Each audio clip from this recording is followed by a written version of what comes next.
Monsieur Marin, vous demandez la parole, je vous la donne. Monsieur le maire, chers collègues, chères talentaises et chers talentais, je prends la parole aujourd'hui avec émotion, par respect pour vous. Vous êtes nombreux ici à m'avoir soutenu, écouté, encouragé. Ce sont ces liens, cette solidarité au sein du conseil municipal qui m'ont permis de rester pleinement engagé durant ces dernières années. Mon vote contre le compte administratif n'est pas un geste d'humeur. C'est un choix réfléchi, fondé sur des faits, une méthode et une perte de confiance.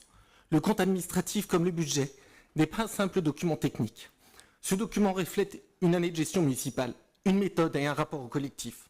C'est un acte politique fort.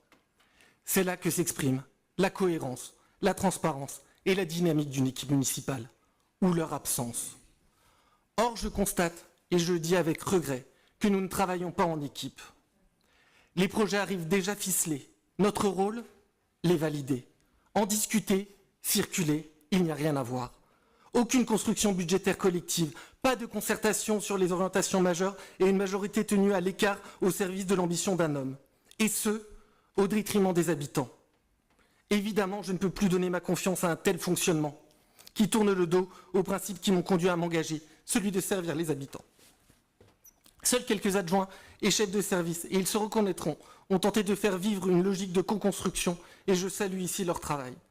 Je constate aussi que les engagements de campagne de 2020, notre boussole, comme cela devrait l'être dans n'importe quel exécutif municipal normal, n'ont pas été tenus, ou très partiellement. Et plus inquiétant, pour ne pas dire choquant, que les orientations prises le sont dans un cadre de plus en plus autoritaire, vertical et récemment mensonger. Sur l'écologie, sujet central à mes yeux, je suis contraint de reconnaître que le discours ne suit pas les actes. Il n'y a aucune stratégie sérieuse sur les bâtiments publics, pas un seul à énergie positive. Le tri dans les services municipaux est toujours absent. La sobriété, la résilience, la transition ne sont pas des priorités. La sanctuarisation et la non-bétonisation oubliées face à tous les projets de densification souhaités par le maire, et ils sont nombreux.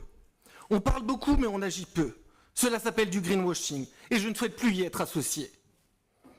Je suis membre d'Horizon, attaché à l'exigence, à l'ouverture, à la responsabilité, à l'autorité juste et partagée qu'incarne Édouard Philippe, où l'on pense intérêt général avant ambition personnelle. Ce n'est pas ce que je vis dans cette majorité. Je discute avec tout le monde, y compris avec des élus d'opposition. Ce n'est pas un scandale, c'est la base d'un fonctionnement démocratique, sain, pour ne pas dire adulte.